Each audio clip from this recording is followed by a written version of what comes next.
Here. Hi, Hi. myself Hema Malini here. Actually, congratulations for your funny.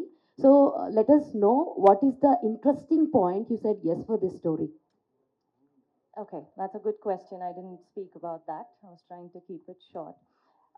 Why I said yes to this was because I think it was the most challenging script that has come my way in terms of role and in terms of scope of performance. And I think that was the most challenging. I mean, that was the part that interested me the most. It wasn't the kind of stuff I've been doing or that I've done. And I thought it would be great to collaborate with Aditya Garu on that. So, what is the most challenging thing in this film for you actually? Mostly just dealing with the fact that, as in terms of the character, I think just dealing with the fact that, you know, an unwanted visitor can cause so much turmoil in one's life. And that is part one. Part two, our writer, Padma Garu, actually made a very good point. There is a very strong underlying theme of man versus nature. And I think that's extremely important and very pertinent in today's times. And I think that was also very important. I think it drives home that message pretty well.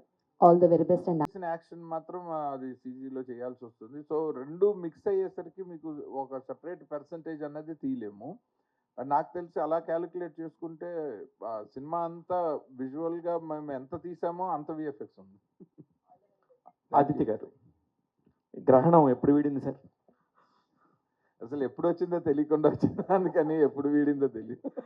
కాకపోతే నాకంటే నా సినిమాలకు ఎక్కువ వచ్చింది. నేను కంటిన్యూస్గా వర్క్లో ఉన్నాను. కాకపోతే నేను తీసిన 3 సినిమాలు ఒక పెద్ద సంస్థలో ఇరుక్కోవటం వల్ల బయటికి తెలియలేదు. బట్ నేనైతే నేను షూటింగ్లో ఉన్న మీకు అందరికీ తెలుసు. సో అవి అవి వాటి రిలీజులతో సంబంధం లేకుండా కూడా మళ్ళీ మా మీనా, మా సిస్టరు మనం చేద్దాము, ఒక మంచి సినిమా చేసి మనం రిలీజ్ దాకా తీసుకెళ్దాము అన్నప్పుడు ఆ క్షణమే వీడింది అనుకుంటున్నాను. అయితే ఒక పెద్ద సంస్థల్లోనే 3 సినిమాలు ఇరుక్కుని బయటికి రానప్పుడు, మన ఇంట్లో మనిషిని వస్తా అన్నప్పుడు, నాలాంటోడు ఎవరన్నా వచ్చి మీకు సలహా అడిగితే ఖచ్చితంగా వద్దని చెప్పే ఆదిత్య గారు మీనా గారి లాగా సొంత చెల్లెల్ని ఎలా ఇంటికి తీసుకొచ్చారు? దానికి కారణం ఇప్పుడు మామూలుగా నేను ఒక అడ్వైజర్ లాగా సలహా ఇచ్చేటప్పుడు ఇండస్ట్రీ తాలూకు ప్రోస్ అండ్ కాన్స్ చెప్తాను. వాళ్ళకి అది చిన్నప్పటి నుంచి చెప్పక్కర్లేదు, ఎందుకంటే నాతో ఇంటరాక్షన్ వల్ల వాళ్ళు నేను ఎంత ఇండస్ట్రీని చూసానో వాళ్ళు అంతా చూసేసారు. కాబట్టి వాళ్ళకి చెయ్యక్కర్ నేను పడే కష్టాలు, ఇండస్ట్రీలో నా ప్రయాణం అంతా ఇంట్లో మనుషులకి నా అంత బాగానూ తెలుసు. కాబట్టి ఆ ఏరియా జోలికి అసలు వెళ్ళలేదు. ఇది ఎంత బాగా చేయాలన్నది ఒక్కటే మేము డిస్కస్ చేసుకున్నాము. ఫైనల్గా మీ గడ్డం తీసేసి హ్యాపీగా ప్రెస్ ముందు కూర్చున్నారు. I'm very happy sir. Thank you so much sir. Aditya గారు, మీనాక్షి గారు, సినిమా గురించి ఎట్లాగో అందరూ మాట్లాడతారు, ట్రైలర్స్ మాట్లాడతాయి. ఇవాళ రోజున సినిమాకి రావాలంటే వాటిని చూసే వస్తారు. మనం ఎంత మాట్లాడుకున్నా కూడా దేర్ ఇస్ ఎ కంటెంట్ ఉంటే మీ సినిమా అవుతుంది. కానీ ఎక్కడ ఒక గట్ ఫీలింగ్ ఉండాలి ఒక ఇండస్ట్రీలోకి రావాలంటే. దేనికైనా సరే ప్లస్లు కనబడతా ఉండే ఇండస్ట్రీ కాదు ఇది. ఇలాంటి ఇండస్ట్రీకి మీరు ఏ ధైర్యంతో వచ్చారు?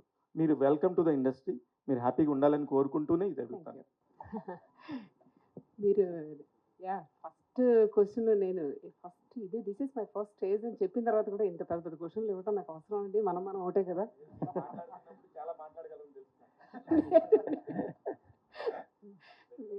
ఫస్ట్ టైం క్వశ్చన్లు వేసేటప్పుడు చిన్న చిన్న క్వశ్చన్లు 1 మార్క్ క్వశ్చన్స్ వేయాలండి. 10 మార్క్స్.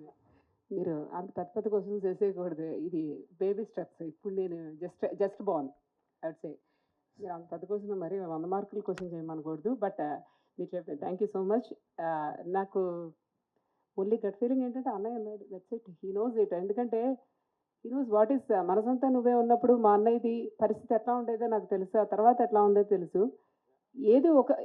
ఏది ఒకే రకంగా ఉంటే ఎంజాయ్మెంట్ ఏముంటుందండి. సో మళ్ళీ మనసంతా నువ్వే ఎంత వచ్చింది 2003 ఆర్ 1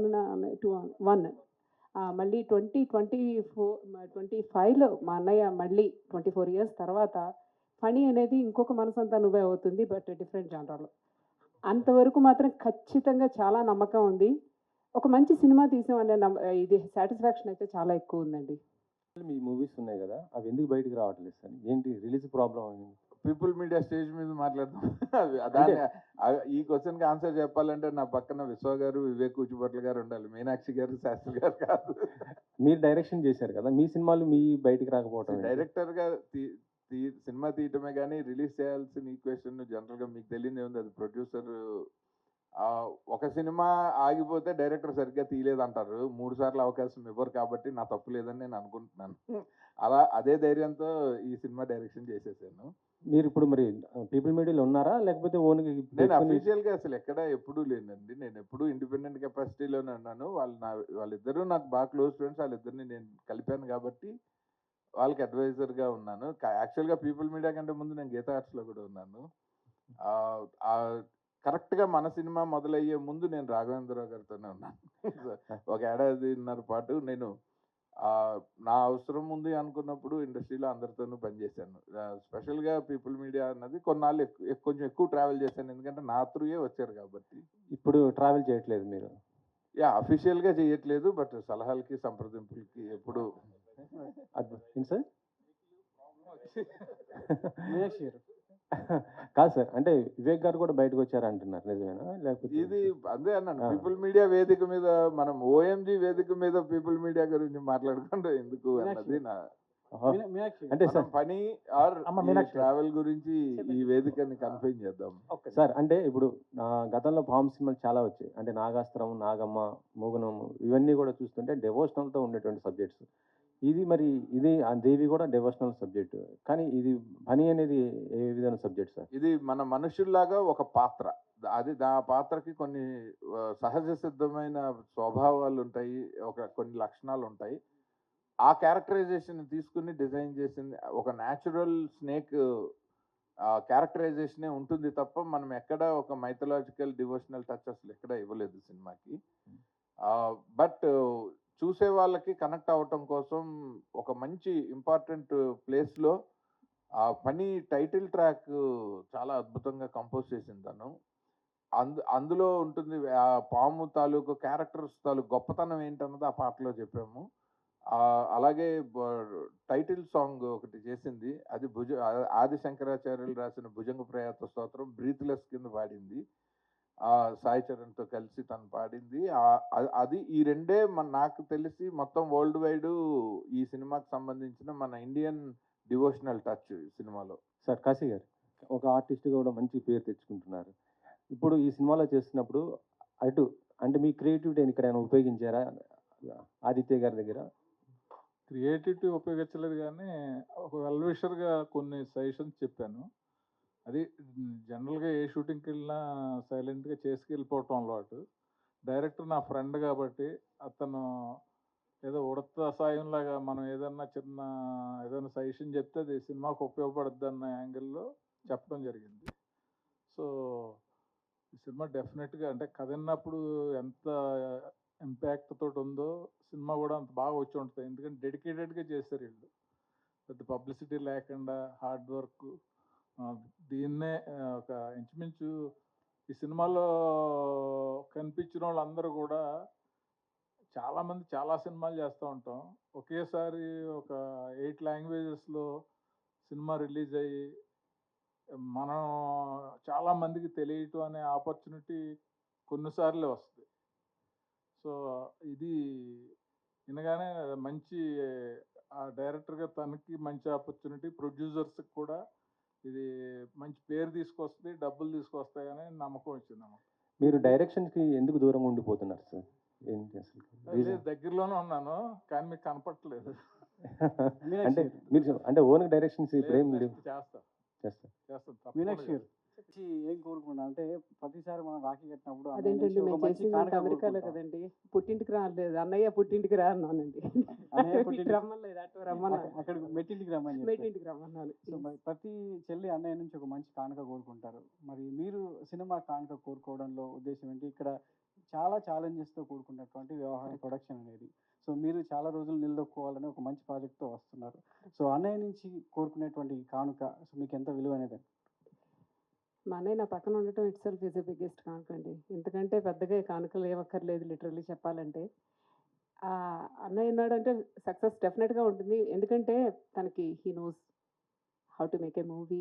దాన్ని ఎలా తీసుకెళ్ళాలి చేయటం ఒకటే తెలుసు. మ్యానుఫ్యాక్చరింగ్ ఒకటి, యాపిల్ మంచి వాచ్ చేసేసి వదిలేస్తే ఉపయోగం ఉంది. దాన్ని జనాల్లోకి తీసుకెళ్ళటం. ఆ తీసుకెళ్ళటం అనేది తనకి బాగా తెలుసు. ఖచ్చితంగా సక్సెస్ అవుతామని అంటే అనుకుంటున్నాను. చాలా అంటే కొత్త ప్రొడక్షన్ అయినటువంటి కొత్త నిర్మాతలు ఇండస్ట్రీలోకి అడుగుపెట్టినప్పటికీ కూడా సో వెల్ నోన్ అంటే ఒక పెద్ద హీరోతో చేయాలి. సో ఒక వెల్ నోన్ అంటే అభిమానుల్లో ఉన్నటువంటి ఆ అభిమానాన్ని ఒక సినిమా రూపంలో మనం తీసుకోవాలని ప్రతి ప్రొడ్యూసర్ కోరుకుంటూ ఉంటాడు. ఈ సినిమా క్యాథరిన్ చూజ్ చేసుకోవడానికి, క్యాథరిన్ మీద ఈ సినిమా వర్కౌట్ అవుతుందానికి ఎంతవరకు మీరు బిలీవ్ చేశారు? ఈ సినిమాలో హీరోయిన్ లీడ్ యాక్ట్రెస్ పార్ట్ చాలా ఎక్కువ అండి. ఫస్ట్ ఆఫ్ ఆల్ తను she from the first screen నుంచి లాస్ట్ వరకు తనతోనే నడుస్తూ ఉంటుంది స్టోరీ అంతా. క్యాథరిన్ యాక్షన్ గురించి మనం కొత్తగా ఏం చెప్పక్కర్లేదు. ఖచ్చితంగా తన 30 మూవీస్ ఇంతకుముందు ఉన్నవి ఒక ఒక ఇది అయితే, ఇది మొత్తం దిస్ ఇస్ అనదర్ వరల్డ్ అని చెప్పచ్చు. చాలా తనే చేయగలదు అనే అంత బాగా అనిపించింది. అంటే తను కూడా అలాగే చేసేటప్పుడు కూడా ఎవ్రీ షాట్ ఇందాక అదే చెప్తూ ఉన్నాను. ఈవెన్ పోస్ట్ ప్రొడక్షన్లో చూస్తున్నప్పుడు కూడా ఇంత బాగా ఎలా చేసేస్తుంది అంటే షీఈస్ లైక్ చెప్పాలంటే మా అందరితో ఇలాగే జస్ట్ నార్మల్గా హ్యాపీగా మేము సెట్లో మాట్లాడుకుంటూ కూర్చునేవాళ్ళం. అన్నయ్య షాట్ రెడీ అనగానే తను వెంటనే అది ఏడుపు సీను, దానిలో ఒక మంచి హారర్ ఉండే సీన్, థ్రిల్లర్ ఇది డెఫినెట్గా. ఆ థ్రిల్లర్ ఉండే దానిలో ఇమీడియట్గా తను ట్రాన్స్ఫార్మ్ అయిపోతారు, దానిలోకి వెళ్ళిపోయి సింగిల్ టేక్ అన్నీ. నేను అదే అంటున్నాను, మా క్యాథరిన్ లాంటి వాళ్ళ హీరోయిన్ కనుక ఉంటే అట్లీస్ట్ మేము 10 సినిమాలు 10 రోజుల్లో కాదు వారం రోజుల్లో సినిమా తీసేయచ్చు. అన్నీ సింగిల్ టేక్లే ఉంటాయి మాకు. అది అంటే చాలామంది కూడా కొత్త తరాన్ని, కొత్త రక్తాన్ని చూడాలనుకుంటుంది. కానీ ప్రొడక్షన్ వైపు ఎవరు రావడం లేదంటే నిర్మాణ రంగంలో అనేది చాలా సవాల్తో కూడుకున్న వ్యవహారం కాబట్టి డబ్బులు పెట్టాలంటే ఎంత వస్తుంది ఏంటనేది రోజు రోజుకి ఛాలెంజింగ్గా మారుతుంది. అలాంటి టైంలో సో మీ సిస్టర్ ఇలా నిర్మాణ బాధ్యతలు తీసుకొని మీకు ఒక భుజం కాయడం అనేది సో భవిష్యత్తులో మీ ఇందాక 24 ఏళ్ళు అంటే దాదాపు 2 పుష్కరాలు మీరు సక్సెస్ చూసేది. సో అది ఎంతవరకు మీకు భుజం కాస్తుందంటారు? యాక్చువల్గా నేను ఇండస్ట్రీలోనే కంటిన్యూ అవుతూ ఉండటం వల్ల నేను ఇండస్ట్రీలో ఫిల్మ్ మేకింగ్లో మారుతున్న డైనమిక్స్ అన్నీ చాలా క్లోజ్గా చూస్తూ ఉన్నాను. అండ్ నా ద్వారా ఒక కొత్త బ్యానర్ రావటం అన్నది నా లైఫ్లో ఇది ఫస్ట్ టైం కాదు.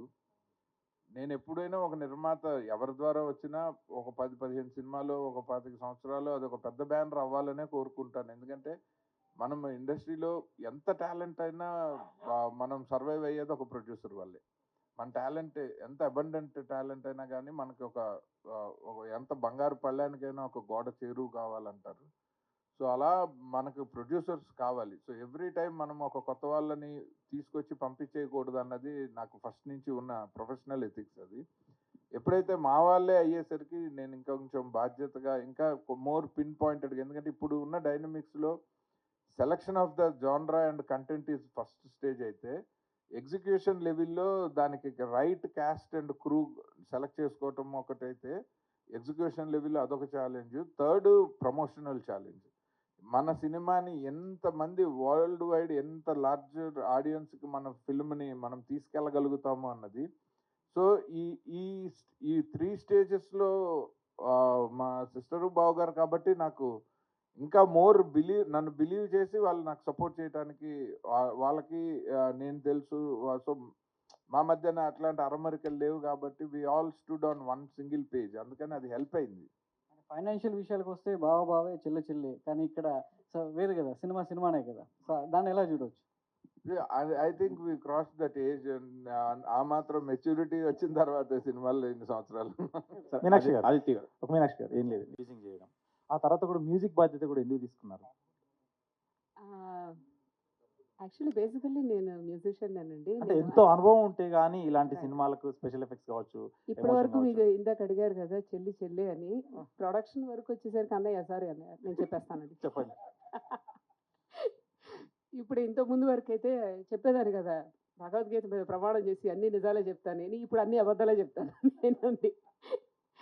మా అన్నయ్య యాజ్ ఎ ప్రొడ్యూసర్కి వచ్చిన తర్వాత హౌ వెల్ ప్రొటెక్టెడ్ అంటే నాకు ఎక్కడ ఏ కష్టం లేనికుండా అసలు కొత్తగా అడుగు పెట్టే వాళ్ళకి ఇదే అమ్మో భయపడేటట్టు అసలు ఏ దానిలో అనిపించలేదు. ఆ దానిలో యాజ్ ఎ ప్రొడ్యూసర్ రోల్లో నాకు అన్నయ్య వాజ్ లైక్ దట్.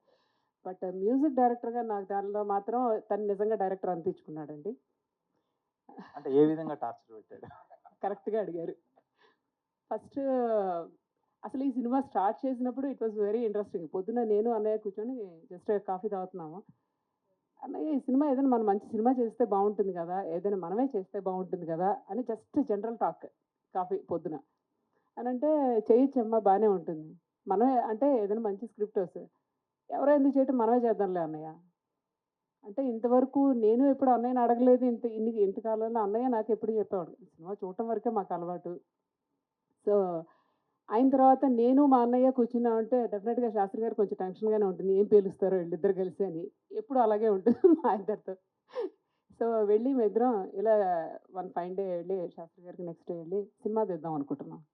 వాట్ అన్న అంటే ఇలా సినిమా తీద్దాం అనుకుంటున్నాము, బాగుంటుంది, అన్నయ్య ఉన్నారు కదా ఇక్కడ, ఇక్కడే చేద్దాం ఒక మంచి ఎప్పటి నుంచి అంటే నేను యూఎస్లో మ్యూజిక్ స్కూల్ ఒకటి రన్ చేస్తున్నాను. Academy it is affiliated with Indian government universities. Almost 23 years నుంచి అక్కడ రన్ చేస్తున్నాను. నాదంతా క్లాసికల్ మ్యూజిక్, మా ఇంట్లో అంతా క్లాసికల్ మ్యూజిక్. ఇది సినిమా సంగీతం వినటమే తప్పితే చేయటం అనేది తెలియదు నాకు. సో అన్నయ్య వచ్చి ఫస్ట్ ఈ సినిమాకి నువ్వే మ్యూజిక్ చేస్తాను.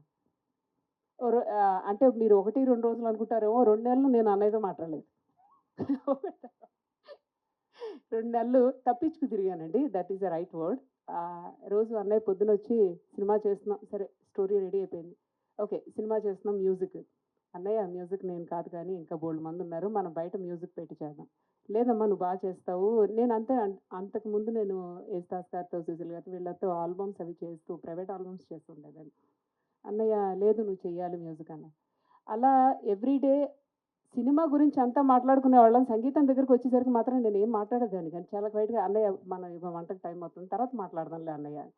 ఇలా 2 నెలలు నేను 2 నెలలు ఎంత రేంజ్లో పట్టుదలగా నేను మాట్లాడకుండా ఉన్నానో అన్నయ్య కూడా అట్లాగే 2 నెలలు విడవకుండా పట్టువదల విక్రమార్కుడిలాగా నన్ను వెనకాల పడుతూనే ఉన్నాడు. సరే వన్ ఫైన్ డే వచ్చిన తర్వాత, సరే అమ్మా నువ్వు చెప్పినట్టు నేను వేరే వాళ్ళకి ఇచ్చేద్దాం, నువ్వు ఎట్టగా చేయొద్దులే, ఇట్స్ ఓకేలే, కూర్చో, ఇప్పుడేం పనేం లేదు నీకు, కూర్చో. సరే ఇంకా తప్పేటట్లేదు, ఓకే అయిపోయింది ఎండ్ ఆఫ్ ద డే అని అనుకొని మొదలుపెట్టి, సరే అన్నయ్య చేద్దాం, ఏం చేద్దాం అని అంటే ఆ చేద్దాం అనేదానికి ముందర చెప్పాను. నేను ఫస్ట్ అనగానే దానిలో ముందర డిస్క్లైమర్లు చాలా ఉన్నాయి. నువ్వు చెప్పంగానే నేను నో అంటాను, నువ్వు అన్నా నువ్వు బాధపడకూడదు అంటే ఈ దానికి యాప్ట్ అయ్యి ఉండకపోవచ్చు, దానిలో ఇంకొక 100 ట్యూన్లు రావాలి, దీని తర్వాత ఇది రావాలి, అలాగా చాలా చెప్పాడండి. ఇవన్నీ చెప్పిన తర్వాత ఏంటంటే ఎవరు మాత్రం చేస్తారండి. నేను ఇంకా సరే అయితే పో, నేను అసలు చేయను పోను. తర్వాత నెక్స్ట్ డే వచ్చి చేసావమ్మా, ఇంక వదిలేటట్లేడు అని అనుకున్నాను. అనుకొని ఫస్ట్ ట్యూన్ చెప్పాను. నాకు తెలుసు, నాకు చాలా భయంగా అనిపించింది ట్యూన్. పైగా దానిలో ఏంటి, నేను ఇప్పటి వరకు classical music, I'm a classical musician. అది పాడిన తర్వాత ఫస్ట్ సాంగ్ వచ్చి రొమాంటిక్ సాంగ్ అమ్మ, అదే ఫస్ట్ చేయాలి. వారు నాయన ఇదేంటి ఫస్ట్ రాగానే ఇదే పాట ఏంటి నాకు, అది మొదలు పెట్టాను. జస్ట్ ట్యూన్ ఇవ్వంగానే అన్నయ్య ఏమంటాడు అనేది, నేను 10th క్లాస్ ఎగ్జామ్స్ రాసినప్పుడు కూడా నాకు అంత టెన్షన్గా అనిపించలేదండి. పెట్టిన తర్వాత అలా చూస్తూ కూర్చుంటే wow this is so good, ఇదే ట్యూన్ ఖాయం చేసేస్తున్నాం అమ్మ, దీన్ని డెవలప్ చేసేసి సాయంత్రానికి చూపించాను. ఆహా మా అన్నయ్య ఎంత టైం ఇచ్చాడో నాకు అనుకున్నానండి. పొద్దున్న మధ్యాహ్నం చెప్పాడు, సాయంత్రానికి ఇచ్చేయమని అడిగాడు. అలాగా ఈ అన్నయ్య సపోర్ట్ చాలా ఎక్కువ. అంటే హీ లవ్స్ మ్యూజిక్. అన్నయ్య సినిమాలన్నీ మీకు తెలిసిందే కదా, అవన్నీ మ్యూజికల్ హిట్సే మొత్తం ఉన్నవన్నీ కూడా. అది సగం భయం ఏంటంటే అన్నయ్యతో వర్క్ చేసిన వాళ్ళందరూ పెద్ద పెద్ద musicians, and when it comes to me I'm a just very birding artist. అన్నయ్య ధైర్యం ఏంటో నాకు అర్థం కాలేదు. బట్ అలాంటి ధైర్యాన్ని, సపోర్ట్ని అన్నయ్య ఇచ్చాడు కాబట్టి నాకు ఎక్కడా అనిపించలేదు. కాకపోతే ఎక్కడ చెల్లెలు కదా ఫోన్లో ఈ ట్యూన్ ఓకే అని చెప్పేసి ఎప్పుడు ఏమనలేదండి. ఆ ట్యూన్ సరిగ్గా వచ్చే వరకు మాత్రం బాగానే టార్చర్ పెట్టాడు. 2 క్రాప్స్ చేశారు కాబట్టి all the best. Thank you. సరే ఇది ఒక డెకేడ్ అంటే నా చిన్నతనంలో అంటే నేను జనరల్ సినిమాలు కావచ్చు బాగా అట్రాక్ట్ అయ్యాను. ఈ జనరేషన్కి ఏమైనా డివోషనల్ టచ్తో ఈ సినిమా తీస్తున్నారా, లేదంటే ఇది అసలు ఏ రకం జాతి పాము సార్ ఇది? Most modern black pain snake అండి. ఓకే. కాకపోతే ఈ సినిమా ఒక మన పాము తాలూకు క్యారెక్టరైజేషన్తో డిజైన్ చేసిందే కానీ ఆ పాముని ఒక హీరోయిన్ రోల్ లాగా మార్చటము, లేకపోతే ఒక ఒక భక్తురాలని భక్తురాలని చేయటం అసలు ఏం లేదు. యాక్చువల్గా ఏంటంటే మన సృష్టిలో నేను కరెక్ట్గా చెప్పాలంటే ఈ సినిమా డబ్బింగ్ వర్షన్ చెక్ చేస్తుంటే వెనకాల మా ప్రొడక్షన్ మేనేజర్ సంపత్ అని నుంచున్నాడు. అలా చూసి బయటకు వస్తుంటే సార్ సినిమా భలే ఉందండి, నాకు ఒక క్యాప్షన్ తట్టింది అన్నాడు. అంత కరెక్ట్గా చెప్పాడు తను. సినిమాలో వాడలేదు, పబ్లిసిటీలో వాడతాను. If you spoil nature you will vanish your future అని చెప్పాడు అతను ఒక ముక్కలో. సో నేచర్లో ఉన్న ప్రతి, ఇందాక పద్మ గారు రైట్గా చెప్పారు, ఆ థీమ్ ఆఫ్ దిస్ ఫిలిం ఏంటంటే, సో అది కూడా ఒక ప్రాణి. ఒక ఎక్స్ట్రాడినరీ డైలాగ్ రాశారు జాగర్ ఆడమ్స్ అన్న క్యారెక్టర్ క్యాథరిన్ గారితో మాట్లాడేటప్పుడు, మనుషులు మృగాల్లా మారితే మృగాలే న్యాయ నిర్ణేతలు అవుతాయని. సో ఇది అలాంటి ఒక క్యారెక్టర్ ఉన్న ఒక పాము, అన్ఫార్చునేట్లీ దానికి విషం ఉండదు, కానీ పగ మాత్రం ఇంకా ప్రమాదకరంగా పెంచుకుంటూ ఉంటుంది, అది హ్యూమన్ రేస్ మీద. సో ఆ క్యారెక్టరైజేషన్ని తీసుకొని ఈ కథని డిజైన్ చేశాను. ఎంటైర్ అమెరికాలో తీయడానికి కారణం ఏంటి సార్? మొత్తం అమెరికాలో తీయాలన్నది కారణం ఏంటంటే, మనకి ఇప్పుడు ఇండియాలో అయితే మనకి నేటివ్గా, అంటే మనకి ఒక భక్తి యాంగిల్ వస్తుంది, ఒక రియలిస్టిక్గా ఒక కాంటెంపరీ కథని చెప్పలేము. సో ఒక డివోషనల్ ఆర్ మైథలాజికల్ టచ్ లేకుండా మనం ఇండియాలో ఒక పాము అంటే మనకి దేవుడితో సమానం, కానీ గ్లోబల్గా చూస్తే పాము అంటే మనలాగే ఒక క్రీచర్, లైక్ ఒక హ్యూమన్ లాగే ఒక క్రీచర్. సో ఈ కథ రైట్గా కమ్యూనికేట్ కావాలంటే జనానికి ఒక గ్లోబల్గా ఒక న్యూట్రల్ లొకేషన్ ఉండాలని అనుకున్నాము. అండ్ ఎప్పుడైతే మన ప్రొడ్యూసర్స్, మా సిస్టర్ వాళ్ళు డాలస్లోనే ఉంటారు కాబట్టి, సో బెటర్ ప్లేస్ దాన్ ఎనీవేర్ ఎల్స్ అని చెప్పి అక్కడ మొత్తం ప్రాజెక్ట్ని డిజైన్ చేసి 100% డాలస్లో చేసిన ఓన్లీ ఇండియన్ ఫిల్మ్ ఇదే. సో డైరెక్ట్ గారు ఇక్కడ ఇప్పుడు మీరు చెప్పిన దాన్ని బట్టి ఈ పాము పోస్టరు ఆర్టిస్ట్ హీరో డిజైన్ చూస్తుంటే మన రాజమౌళి ఏగా గుర్తు వస్తుంది, నేపథ్యం వేరైనా? నిజంగా ఏగా గుర్తొస్తే నేను చాలా సక్సెస్ఫుల్ అనుకుంటా. నేను ఐ ఫీల్ హ్యాపీ, ఎందుకంటే సినిమాతో కంపారిజన్ లేదు, కానీ ఒక సినిమాని ప్రపంచవ్యాప్తంగా ఎంతమంది ప్రేక్షకుల కళ్ళ ముందుకు తీసుకెళ్లాలన్నది ఈ జనరేషన్లో మా అందరికీ మార్గదర్శకుడైన దర్శకుడు రాజమౌళి గారి. సో ఆయన ఫుడ్ స్టెప్స్లోనే ఈ మొదటి మీడియా సమావేశంలో ఆయన పేరు తలుచుకోవడం కూడా నాకు చాలా ఆనందంగా ఉంది. Thank you so much sir. Aditya గారు, ఇప్పుడు ఇది మొత్తం కూడా నేచర్ గురించి అని చెప్తున్నారు కదా, ఇప్పుడు ప్రస్తుతం హైదరాబాద్ సెంట్రల్ యూనివర్సిటీ జరుగుతుంది, ఆ విషయం మీకు తెలుసు, ఇంతగా ఇండైరెక్ట్గా కూడా ప్రస్తావించారు. దీనిపైన మీ స్పందన ఏంటి, మీ సపోర్ట్ ఎలా ఉంటుంది? ఎప్పుడైతే ప్రభుత్వము, చట్టము, కోర్టుల పరిధిలో ఉన్నప్పుడు అసలు మనం ఏమీ స్పందించకూడదు.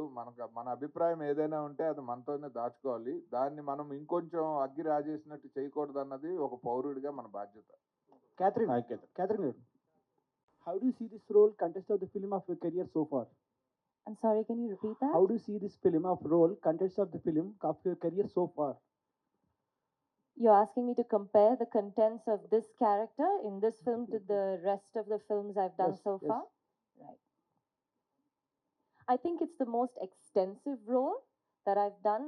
I shoulder the entire film, and it's me, and the other main character in the film is of course the snake, and it's just this extremely interesting dynamic that happens between me and the snake. It's about how it affects my life. So there are multiple emotions at play. There's a lot of physical work involved as well. I thought it was challenging quite a bit. And but what I liked the most about it was that my director had a lot of clarity. We were always on the same page. So that made things a lot easier. I was never confused. I knew how to go about it. And I think that's really important as an actor to have that clarity. It just brings out a really good performance. Aditya గారు, మహేష్ గారు ఇక్కడ వాళ్ళు dates సర్దుబాటు కాకపోవడంతో ఏంటి? లేదు, అసలు అన్ని ఆప్షన్లు ఏం సెలెక్ట్ చేయలేదు. క్యాథరిన్ గారి ఇమేజ్, ఆవిడ పక్కన చాలా మంది స్టార్ హీరోస్ చేశారు. సో మనం ఒక హీరో సెంట్రిక్ సినిమా చేయటం లేదు. ఆ క్యాథరిన్ గారు ప్లే చేసే క్యారెక్టర్, ఆ క్యారెక్టర్ తాలూకు ఎమోషన్స్ చుట్టూరా ప్లే చేస్తున్నప్పుడు నాకు ఒక కొత్త face, but it should match with her stature and ఆ క్యారెక్టర్కి సూటబిలిటీలో చూస్తే I found Mahesh garu my best choice for the Anant role అనమాట. ఎందుకంటే ఒకటి, ఆవిడ అంటే ఏమి ఇమేజ్ ఉండకూడదు, because when the lead lady has so much of image to carry, ఆ హీరోకి ఇమేజ్ ఉండకూడదు కానీ స్టేచర్ ఉండాలి. సో అండ్ గ్లోబల్గా ఈ సినిమాని తీసుకెళ్దాం అనుకున్నప్పుడు నాకు ఎల్ఏలో ఒక హాలీవుడ్లో మంచి కెరీర్ పర్సూ చేస్తున్న మన తెలుగు అబ్బాయి అయితే ఆయన్ని నేను తెలుగులో పరిచయం చేస్తాను, మన కంటెంట్ని ఆయన ఇంగ్లీష్లోకి తీసుకెళ్తారు. సో 2 రకాలుగా నాకు ఇండియాలో మనము ఈ క్యారెక్టర్కి సూటబుల్ అని చెప్పి క్యాథరిన్ గారిని ఎంత జాగ్రత్తగా ఆవిడకి కథ చెప్పి ఒప్పించి అన్ని స్టెప్ బై స్టెప్ వెళ్ళి ఆవిడ ఎస్ అన్న తర్వాత ఈ ప్రాజెక్ట్ని ఎట్లాగా మనం షేపప్ చేసామో అదే ప్రాసెస్ మహేష్ గారి విషయంలో కూడా చేసాం. పాము అంటే శివుడి మెడలో ఆభరణం లాంటిది. కానీ తనికెళ్ళ భరణి గారు శివుడికి గొప్ప భక్తుడు. ఆయన్ని ఇందులో కొత్తగా చూపిస్తున్నట్టు ఏంటండి? అవును, ఆయన ఒక ఆర్టిస్ట్ గా ఆయన మనం రాసిన క్యారెక్టర్ చేస్తారు కానీ ఆయన వ్యక్తిగత ఇష్టాలతో చాలా సినిమాల్లో ఆయన శివభక్తుడిగా కనిపిస్తారు, ఇందులో షూటర్ గా. అయినా కూడా ఆయన పర్సనల్ అభిప్రాయానికి ఈ సినిమాలో ఆయన పాత్రకి అసలు సంబంధమే లేదు. ఆదిత్య గారు, అంటే మీరు ఇప్పటివరకు చెప్పిన దాన్ని బట్టి చూస్తే యానిమల్ కింగ్డమ్ గురించి, దాని గురించి, నేచర్ గురించి చెప్తున్నారు కదా, మరి ఫన్నీ అనే టైటిల్ పెట్టారు. ఈ టైటిల్ జస్టిఫికేషన్ ఏంటి సార్? టైటిల్ జస్టిఫికేషన్ పాము అనే.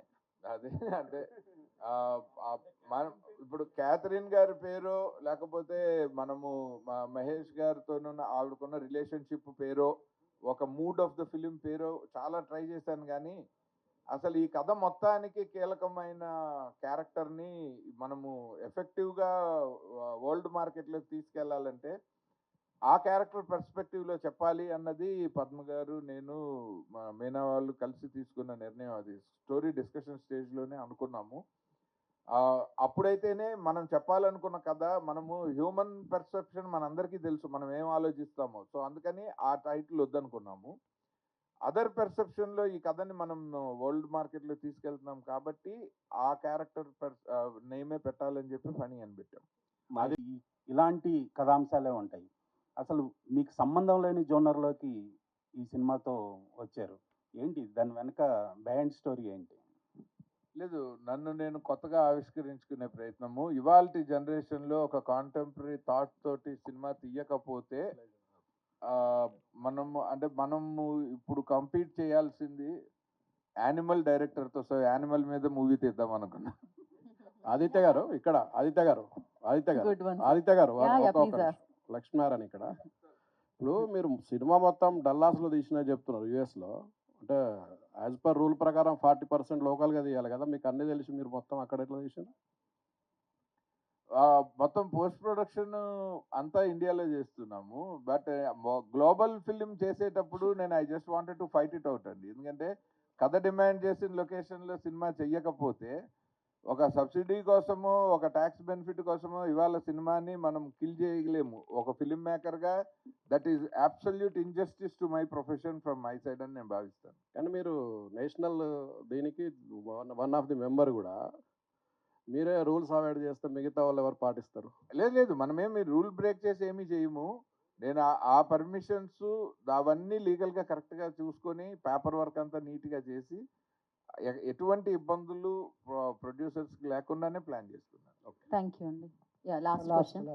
మార్కెట్ వైజ్ చూసుకున్నా, ఓపెనింగ్ చూసుకున్నా దీన్ని గ్లోబల్గా రిలీజ్ చేస్తున్నారు. ఎంతవరకు మార్కెట్ ఉంటుందని అనుకుంటున్నారు? క్యాథరిన్ గారు సినిమాలు చేయట్లేదంటే ఇప్పుడు మన సినిమాతో పాటే ప్యారలల్గా ఆవిడ తమిళ్లో సుందర్సి సినిమా చేస్తున్నారు, అది కూడా రిలీజ్కి రెడీ అవుతుంది. అండ్ ఆవిడ మలయాళంలో చేస్తున్నారు. సో ఈవిడ she's known in every language. By the time we signed her, ఆవిడ ఈ కథ ఓకే అన్నప్పటికీ ఆవిడకి ఈ షూటింగ్స్ అన్నీ లైనప్ అయ్యే ఉన్నాయి. అండ్ ఆవిడ చాలా పెద్ద సినిమాల్లో కూడా రాబోతున్నారు. సో ఆవిడ ఆ సినిమాలే రివీల్ చేస్తాయి రాగానే. ఇవాళ రేపు ఫిలిం మేకింగ్ టైం కొంచెం స్లో డౌన్ అవుతుంది, ఎందుకంటే అందరూ చాలా కాషియస్గా సినిమాలు చేయాల్సిన జనరేషన్లో ఉన్నాం మనం. ఆవిడ she is very much accepted actress. మనకి స్టార్ హీరోస్ అండ్ హీరోయిన్స్లో పబ్లిక్ యాక్సెప్టెన్స్ ఉన్న వాళ్ళే మనకి మార్కెట్కి బెటర్ అవుతారు. సో అలా చూసుకుంటే నాకు క్యాథరిన్ గారు ఈజ్ మై బెస్ట్ చాయిస్ అనమాట. సో అందుకనే నేను ఆ ధైర్యంతో అన్నాను, ఈ సినిమా ఈ కంటెంట్ని మనం ఒక ఫేస్ గనక పబ్లిసిటీలోకి తీసుకెళ్లాలంటే she is the best person to take this film forward. ఇందాక మీ సిస్టర్ అన్నారు ఈ క్యారెక్టర్ ఆవిడ తప్ప ఎవరో చేయలేరు అన్నారు. ఆవిడకేమో పాములంటే భయం, మరి అలా ఆవిడ ఎలా చేస్తుంది? మీకు BTSలో చూపిస్తాను. అసలు పాముని ముట్టుకోనన్న క్యాథరిన్ గారు BTS బిహైండ్ ద సీన్స్లో ఫస్ట్ షాట్ వేసాను, ఆవిడ ఒక పాముని ముద్దు చేస్తున్నారు. అదే ఫస్ట్ షాట్ వేసాము. ఎందుకంటే ఆవిడ మనం నేను ఒక లవ్ స్టోరీలు ఫ్యామిలీ డ్రామాలు రాసుకుని తీస్తున్న దగ్గర నుంచి ఈ సినిమా చేయడానికి ఎలాగైతే నేను నేర్చుకున్నానో ఆవిడ అలా అక్వైంట్ అయిపోయారు. లైక్ కొన్ని రోజులకి ఆ భయం పోయింది. పోయి ఆ స్నేక్ ట్రైనర్ చేతిలో పాము ఉంటే ఈవిడ దాన్ని ముద్దు చేయటం నేను బిహైండ్ ద సీన్స్ లో తీసాను అది. సో సార్ ఈ పావుల్ని ఆడిషన్ చేయడం ఏంటి, ఎట్లా కుదురుతుంది అది? పాముల్ని ఎందుకు చేయాల్సి వస్తుంది అంటే మనము క్యారెక్టర్ ఒకలాగా రాసుకున్నాము, తర్వాత దానికి తగినట్టు స్టోరీ బోర్డ్ వేసుకున్నాం, విజువల్ స్టోరీ బోర్డ్ వేసుకున్నాము. అందులో మన ఊహకి తగినట్టు ఒరిజినల్ పాము ఏ పాము మన క్యారెక్టరైజేషన్కి దగ్గరగా ఉంటుంది. ఎందుకంటే నాకు విచిత్ర సోదరులో పెద్ద కమల్ హాసన్ రివెంజ్ తీర్చుకుంటే తండ్రి మరణానికి తల్లి మరణానికి ఆ సినిమా ఒక మామూలు సాదాసీదా సినిమా ఇది, మా గురుగారు సంగీతం గారిది. ఎప్పుడైతే ఆ విషయం వల్ల ఇంపాక్ట్ అయిన ఒక డ్వార్ఫ్గా మారిన కమల్ హాసన్ ఆ సినిమా ఆ రివెంజ్ తీర్చుకోవటం అంటే ఒక హీరోకి ఒక లిమిటేషన్ ఉంటే ఆ రివెంజ్లో వచ్చే ఛాలెంజెస్ ఉంటాయి. ఆ ఛాలెంజెసే మనకి ఇంట్రెస్టింగ్ స్క్రీన్ ప్లేకి కారణం అవుతాయి. అలా ఒక కోరల్ పీకేస్తే విషం లేకుండా బాధతో పగతో మనుషుల మీద పగపట్టిన ఒక పాము ఉండాలి అంటే నేను ఒక పెద్ద పైతాన్ని తెచ్చి ఒక అనకొండలాగా చూపిస్తే దాన్ని చూస్తేనే సగం చచ్చిపోతాం. అది ఆ భయం ఒక మర్డర్ వరకే ఉంటుంది, కానీ వరుసగా సినిమా అంతా ఎంగేజింగ్గా చెప్పాలి అంటే ఆ పాముకు ఒక క్యారెక్టర్ ఉండాలి. ఆ క్యారెక్టర్ కోసం అది ముందు మాకు అర్థం అవ్వాలి. సో మేము ఎన్ని రకాల పాములు ఉన్నాయి, అవి ఏ సాయిల్ మీద ఎంత స్పీడ్లో నడుస్తాయి, లైట్ వేస్తే ఎలా రియాక్ట్ అవుతాయి, పగలు ఎలా బిహేవ్ చేస్తాయి, రాత్రి ఎలా బిహేవ్ చేస్తాయని అడిగితే తను ఒక ట్రైనర్ని అఫీషియల్గా పెట్టి ఒక ఏజెన్సీతో మాట్లాడి 20 పాముల్ని తెప్పించి ఒక 5 రోజుల పాటు ఎక్స్క్లూజివ్గా కెమెరాలు లైట్లు పెట్టుకొని 3 కెమెరామెన్లు, ఎందుకంటే దాని మూమెంట్ ఒకసారి ట్రైనర్ వదిలేస్తాడు, అది ఎటు పడితే అటు పోతూ ఉంటుంది, దాన్ని ఫాలో చేసి 3 కెమెరాలతో ఆ మొత్తం ఫుటేజ్ని ఎడిట్ చేసి ఇప్పుడు మన క్యారెక్టర్కి దగ్గరగా ఏ పాము ఉందని చూస్తే బ్లాక్ పెయింట్ స్నేక్ ఒకటి సెలెక్ట్ చేసి C and B and Arch at the same time. Both are mostly veterans in their fields. Like, how is it the experience working with you, specifically with Vadivelu for Gangers? So this would be the third time that I'm working with Sundar C. sir, and he has definitely a very different style of filmmaking than V.N. Aditya Garu. That's what I like about it, because that's how, I mean, I figure that, you know, you learn so much as an actor, you adapt so much. He shoots really fast, Sundar C. sir. His films wrap up really fast, and he shoots having a lot of the edit in mind. His genre of filmmaking is also really different. I enjoy those kind of films. I was actually telling Aditya Garu that we should do a comedy really soon. I mean, he's got a fantastic sense of humor. Aditya Garu, I mean, for this film, and I'm only commenting on this film, on Funny, it's a more serious film. It's an actual thriller. It's in the thriller genre. There is a little bit of drama, but it is mostly a thriller. And it was interesting working with him in that space. There was nothing really funny except for behind the scenes. That was the only comedy, I think. But on screen, he's also very clear on, you know, how to make things really interesting, and those thrilling aspects on screen. I think that is new for him. He's not done that so far. So it was an interesting space to explore with Aditya Garu. For more videos like this, subscribe Big TV channel.